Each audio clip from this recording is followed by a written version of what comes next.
Hi, I'm Carl Azuz. Good to see you today, and thank you for taking 10 minutes for CNN Student News. Jumping right in, quote, "He shall from time to time give to the Congress information of the State of the Union." Article 2, Section 3 of the U.S. Constitution.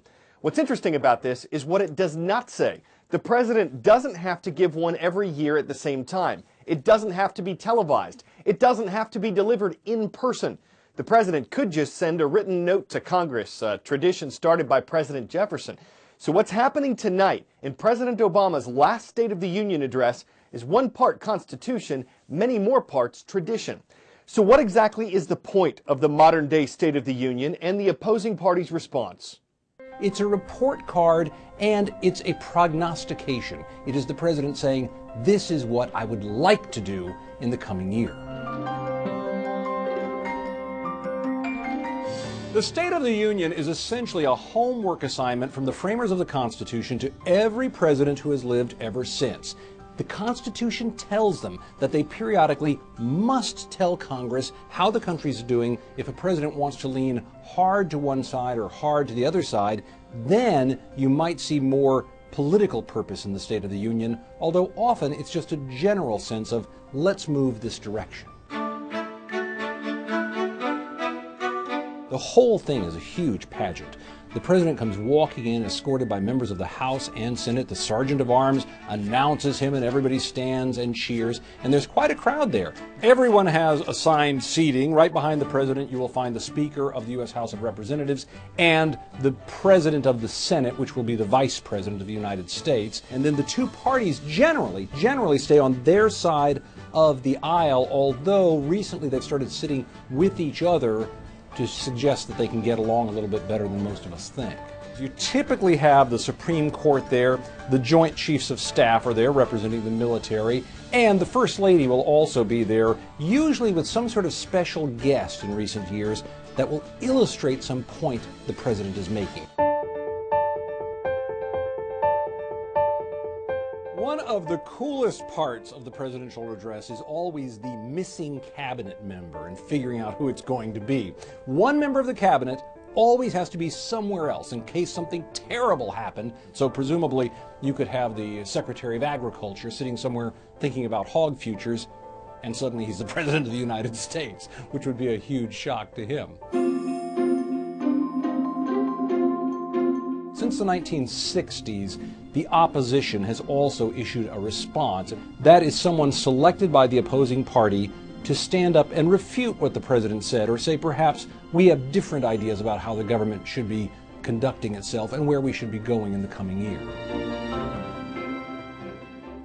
Love seeing you guys tour the CNN Center in Atlanta, Georgia. If you're thinking of taking a field trip this spring, there's a new option. The CNN Student News with Carl Azuz Tour. It's a VIP offering. It gives an in-depth journalistic journey specifically focused on CNN Student News. And it features moi. Space is limited and you do need a reservation. So for more info, please send an email to atltour@cnn.com. I hope to see you soon in person. Up next today, according to the Centers for Disease Control, it's something that kills more than 9 people in the U.S. every day and injures more than 1,100 nationwide. Car crashes when a distracted driver is reportedly involved. Now, many people will hear that and think texting, but distractions far simpler than messages can keep the brain from focusing on the road. We often take driving for granted until something goes wrong. And then we think, what were we thinking? Yes, driving involves your hands, your feet, your eyes, your ears, but it's the brain that controls the action. In fact, driving uses about 20 different parts of your brain, and distracting even one of those from the job at hand can be dangerous. Let me show you what I mean. Everything you see while driving is handled here by the occipital lobe, while the temporal lobe interprets the sounds that you hear. So taking your eyes off the road or turning up the music can really affect that input. You see, that was close. Measuring distance between cars, changing lanes, deciding on how to stop, that's the job of the parietal lobe. It integrates data from all of your senses. It's activated when you switch your attention from one thing to another. But it too can be easily distracted. For example, just listening to someone talk reduces the activity of the parietal lobe by nearly 40%. That affects how you drive. while talking on a cell phone and driving, even with an earpiece. That was said by researchers to be a recipe for disaster, especially if you're turning into oncoming traffic. I bet you're thinking, so if the brain needs to focus so much, why does driving seem so automatic? Well, it's because you've imprinted those motor skills in your brain as part of procedural memory. It's your brain on autopilot. It allows you to focus on the more important things, like getting home safely.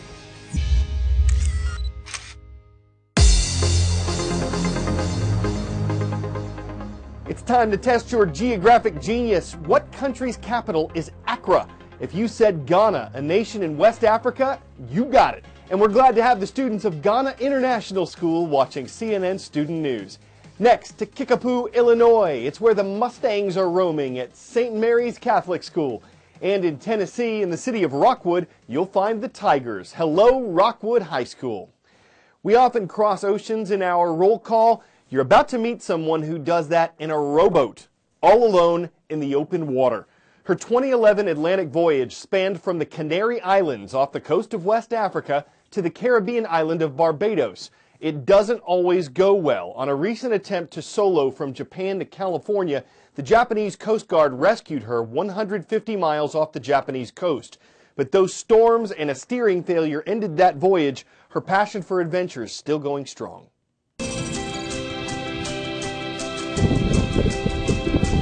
Ocean rowing is the crossing of any ocean under self-power.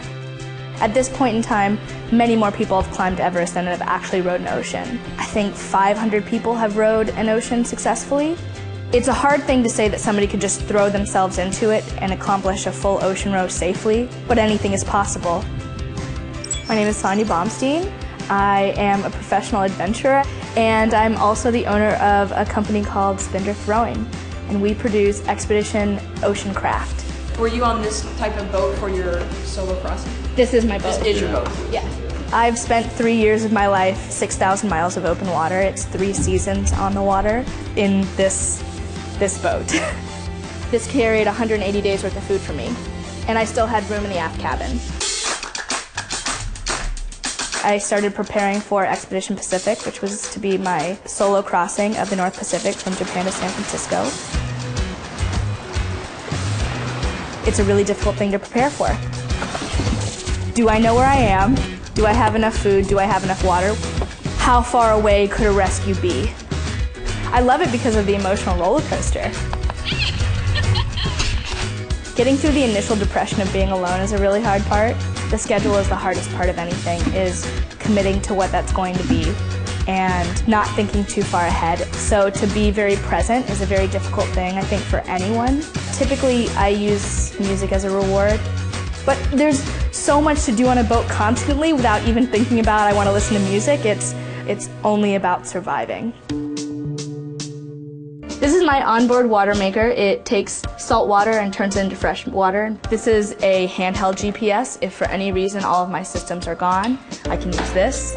The increase in speed that's come from boats is very much dependent on having a carbon vessel. They're just going to be the lightest. I think that the scope of adventuring is constantly changing, and it's shifting with our available resources. And to say that there's one way to do an adventure is never going to be correct.